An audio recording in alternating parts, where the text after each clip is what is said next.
Hey everyone, it's Rob B here with Rob D, and you are listening to the Property Podcast. Today, is it the final nail in the coffin for the legacy landlord? We discuss the deterring situation for this large group of investors, but also look to the future and see, is there another way?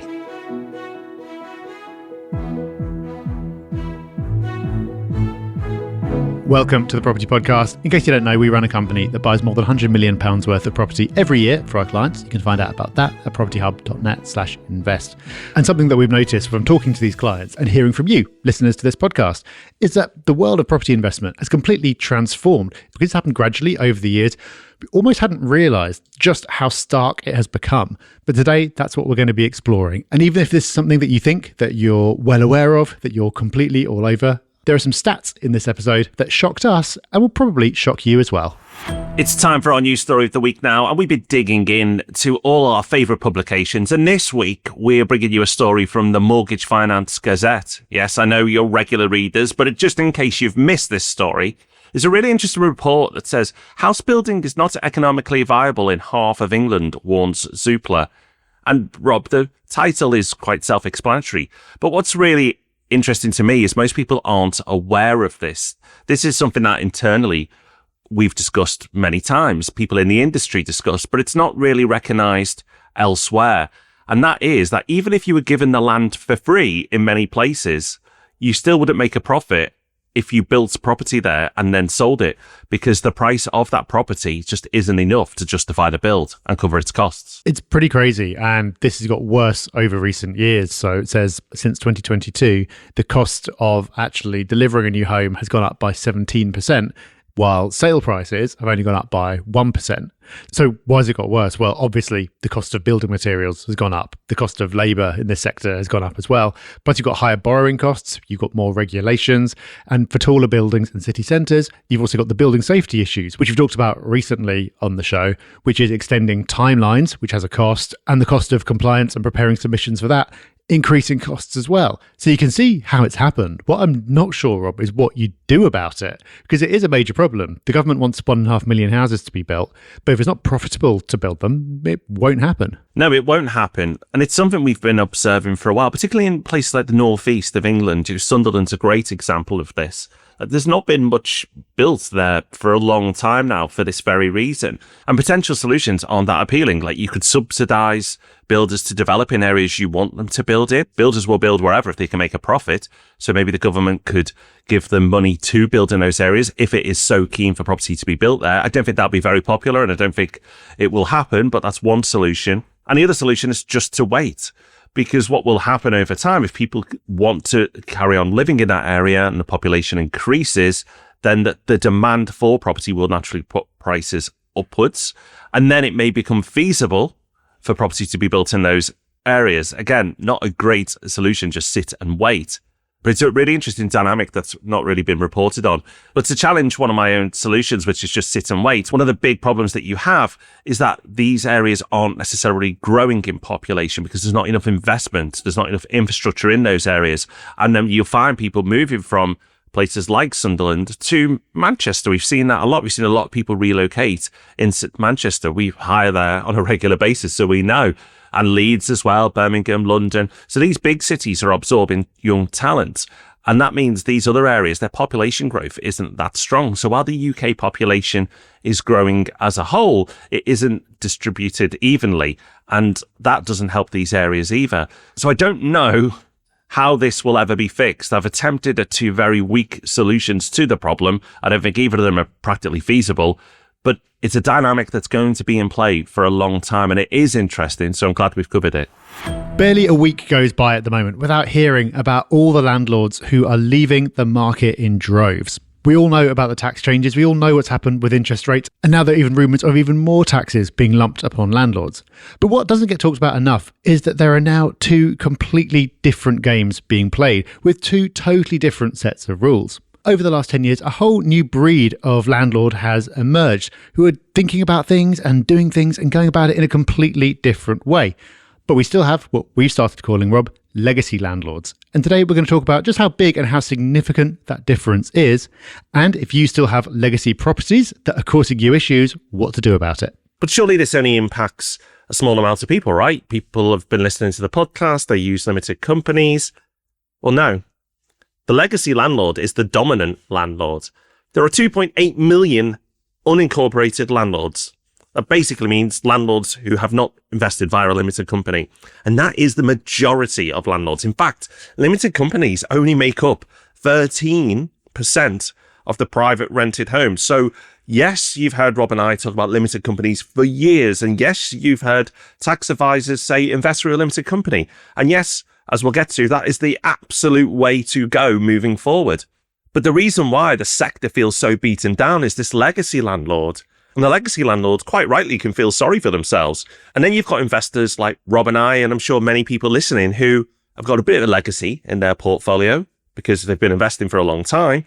And then they've got some stuff in limited companies as well. So while the new stuff and all the investments you make from now on are in the most efficient manner, you've still got some in your portfolio that are really being targeted by the government. And Rob, this targeting isn't us or the sector feeling sorry for themselves. They really have been targeted. Targeted is probably a nice word. They've been hammered, and they've not just been hammered in years gone by. It looks like that hammering could continue as well. Yeah, so the thing that everyone thinks about, of course, is the tax changes known as Section 24. This was around, 2015 or so? Before that, this just wasn't a conversation. The vast majority of people just bought as individuals, and we'd been podcasting for a few years by the time that happened. We never even talked about this issue. It just wasn't a thing you thought about.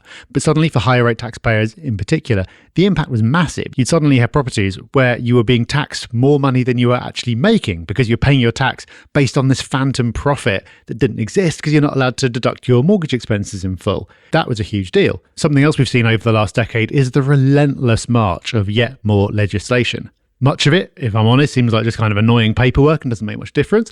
Some of it has actually genuinely benefited the sector as a whole. But both the good and the bad of this, just the sheer volume of the things that you need to do now and the severity of the penalties for getting it wrong have just made it far more difficult to exist as a casual landlord. Another amazing stat is that 48% of landlords own just one property. And if you've got just one property, property's not going to be your main thing. It may not be something you think about that often. It's not going to be bringing in a huge amount of income for you. And so suddenly it becomes a disproportionate amount of effort to keep on top of all this stuff. And I don't know, Rob, how deliberate this has been. But the effect has been that it's mostly individual landlords, people who own properties in their own name, who've been affected by the tax part of this, and it's small-scale landlords who've been most affected by the legislation part of this. Now, is this because it's just far easier, tax-wise, because of the way the tax system works, to bring this in for individuals, and it's much harder to bring this in for companies, which is why they haven't? Or was the intention in the first place to professionalise the sector, push out individual landlords, push out smaller landlords, and have the sector more concentrated in the hands of people operating within companies, operating at a slightly larger scale? I don't know whether that was the intention, but that's certainly been the effect. You're right, Rob. The industry has professionalised off the back of this. And I think that's a good thing. I don't think anybody would see that as a bad thing. We are renting to people who live in these properties and they are their homes. And it should be a professional industry. I do think, though, that's the benefit of what really was a tax grab. And I think the government has just looked at it and gone, where's an easy place to tax? Landlords. So taxing landlords, nobody's going to start crying for them, are they? It's just not going to happen. Landlords, especially legacy landlords, people who've been in the market a very long time, have done very well through capital growth. The booms we've previously seen have made a lot of legacy landlords very, very wealthy indeed.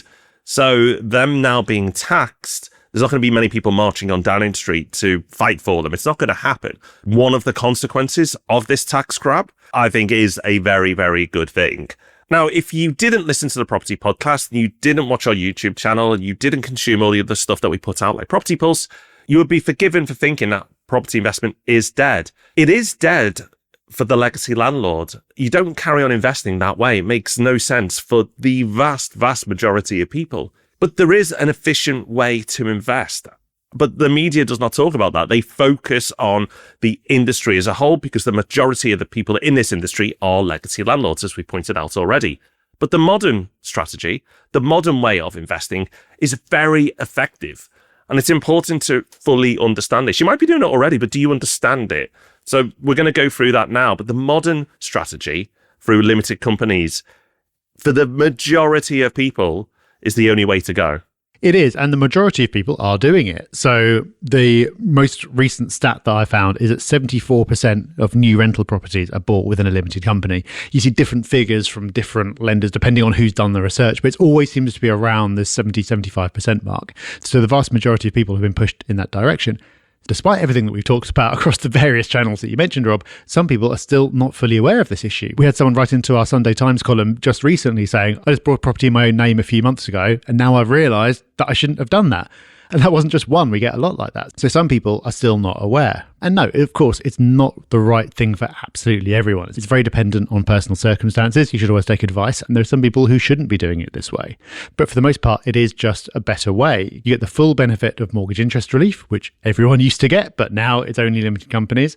And you pay corporation tax at a much lower rate than the higher rate of personal tax. Let's face it, the vast majority of people who are investing in property are able to do so because they are high earners. So the tax benefits are absolutely massive, but there are other benefits as well. One is that it encourages or incentivizes you to scale, because there are costs associated with having a limited company. It costs money to run the company. There's more hassle around it. Therefore, it makes far more sense to build up to the point where you own, say, at least 3 or 4, than it does to just stick with one. So it encourages you to scale. If you look at property as a whole, including legacy landlords, 48% own just one property. It's incredible. Half of landlords own just one property. But if you're buying in a company, I'd say it's very unlikely that you're going to stay at just one property. Most people are going to start there, but you're probably not going to stay there. It also encourages you to invest long term, because we talked about the lower rate of corporation tax. But if you're then going to take money out of the company to spend, you're going to pay a significant amount of tax on the dividends to take that money out and spend it. Therefore, the structure guides you towards investing for the long term, which is, in property, as with everything else, generally a good thing to do. And the final benefit, which ties into that, is all the tax planning and especially inheritance tax planning benefits that you have within companies that you just don't get as an individual. And something I remember you saying, Rob, years and years and years back, when all this is quite new, you're known for having a positive view of things. And at the time, I thought this was a bit of a stretch, because you're saying, well, yeah, this might be a good thing, because if you invest in a company, that could have been the better thing to do all along. Now it's making you do it. And then if you are building something with a view to passing it on, it's far better. At the time, I thought you're hunting really hard for a silver lining, but I think you're actually spot on, because many, many people are investing with a view to having something to pass on. And as we talked about on the podcast recently with Nadeem, and as we talked about on our YouTube channel recently as well, you've got far more flexibility and far more control when you own your property in a company.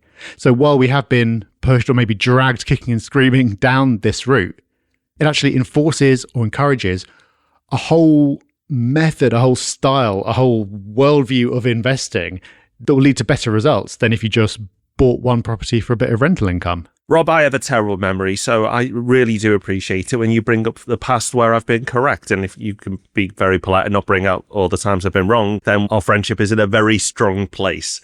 But what do you do if you are an existing legacy landlord? Sob in the corner? Well, maybe not quite, but you could just deal with it. We're going to give you other options as well. But that's effectively what I've done and Rob's done. You accept the tax hit, you accept the changes, but you optimize where you can. You remortgage. The mortgage rates are a little better, remember, in your own name. You look to maximize your yields. You reduce costs where you can. It's playing around the edges, admittedly, but you still should optimize your position to be the best it can be. But if it's just not for you, and this is where a lot of legacy landlords are going, you could just sell it, cash in, and maybe you're done with property, or maybe you reinvest through a limited company. The choice is yours, but that is where a lot of these legacy landlords are going, whether it's now or in the future. They feel like they're being slowly pushed into this position, and a lot are selling up. Now, some will consider moving it across into a limited company, and that may sound like the best thing to do, but actually, for the majority of people, the people with small to medium-sized portfolios, it's really inefficient, because when you sell that property, you're basically buying it. Your limited company is buying it from yourself. And when you buy a property, you've got the stamp duty costs. You may have capital gains to pay in your own name. There's going to be hits all over the place. So that's why there are so many legacy landlords and they haven't moved their properties across. Some may not even have thought of it, but there's a lot of landlords out there that would love to move those legacy properties across, but just can't. Now, I said the majority, because if you have a large, significant portfolio, there are some tax strategies out there that you may be able to deploy, and you should take advice. What everybody should be careful of is the advice that is thrown out there where there's these secrets or these clever ways you can do it. The HMRC are very good at what they do, and they crack down on these things very, very quickly. Some of them are very sketchy at best, even at surface level. But even those that claim that it's been checked by tax experts and you can move your one or two properties across and you'll be absolutely fine, be very, very careful. If it was that easy to do, then that 2.8 million landlords would have already done it. It's not a simple process. It is for the minority. You need a significant portfolio. But if you do fall into that category, do take professional advice. The situation is, it really is the death of the legacy landlord. Not necessarily immediately, but it's just going to be a slow decline because those landlords will age and probably sell off their portfolios or get so angry because the tax changes keep hitting them hard that they just exit early and just go, I'm done with it. And that number will diminish. But the number of people who invest through a limited company and that percentage of people who invest through a limited company will increase over time. It's actually staggering. Those stats actually staggered me at the beginning of the show. I knew there was more legacy landlords than incorporated landlords, but I didn't realize it was still such a dominant percentage of the pie. And while it is, the government will continue to chip. So if property investment is for you, and I'm guessing it is if you've made it this far into the podcast, there is only one way to go, Rob. There is. And the difference is so stark that, like I said at the beginning, I think we need to realize that when we're talking about landlords and about property investment, we're almost talking about two completely different things now. So not saying that there aren't challenges in property, there always are. But when you see all the headlines about how terrible everything is, think, which group does that apply to? Does it apply to everyone? All these landlords who are quitting, are these people who've bought in companies and just got into it in the last 5-10 years? Or are they legacy landlords who've been in it for 20 years, they've had a good run, they've done well, but now they feel like they keep getting punished and they've had enough? And I think that's really important because we've spoken a couple of times in recent weeks on the podcast about just how good property can be. So a couple of weeks back, we broke down the numbers of like, what is property investment actually like today? If you bought at today's prices, today's rents, today's mortgage rates, what do the numbers look like? They actually look pretty good. And then we also, over the last few weeks, spoken about the factors that make you rich over the long term in property and how they fundamentally can't change. So maybe property investment isn't right for you. There are better options for you what to do with your cash. It's never going to be right for everyone. But don't be deterred by everything that you read. Because as we said earlier, there are nearly 3 million legacy landlords out there. And the reality of property investment for you looks very different from how it will look for them. It's time for Hub Extra, the part of the show where we want to give you a little bit more. And Rob, let's talk AI again. So I think the overall headline of the Hub Extra recommendation this week is stay on top of what's happening. AI is moving at such a pace that even geeks like Rob and I are struggling to keep up. So my recommendation, my very strong recommendation is get a YouTube channel, a news source, however you like to consume your media on what is happening within AI and keep up to date. You can even use AI to keep you updated. So you can just ask for all the latest news and updates each week. You can even set it up where it'll automatically do that for you every week. You don't need to just keep going back in and doing that. I use YouTube. For me, that visual experience of being able to see the tools working and some demonstrations of that work really well. The AI channel I consume is called the AI Advantage. Does a really good roundup each week about what is going on and what new tools are available. But Rob, there's a large group of people who will listen to this and probably acknowledge that it makes sense, but do nothing. And that's what we actually want to spend more time talking about now, is that large group of people. There are a few different camps. You got the AI adopters. Those accept that it's a big part of our world now, and you can level up yourself and all the things that you do in a big, big way if you stay on top of AI.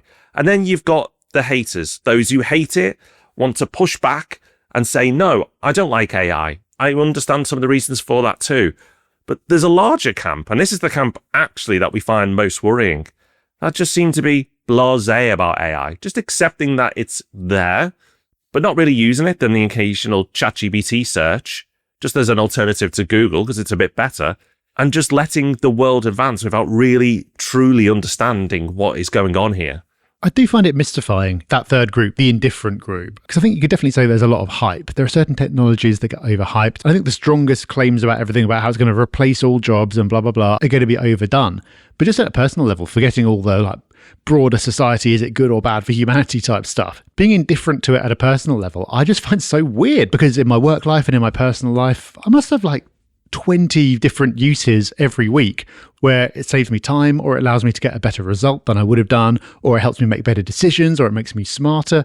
That isn't hype. It's something that exists right now. And I'm using it for these things multiple times a week right now.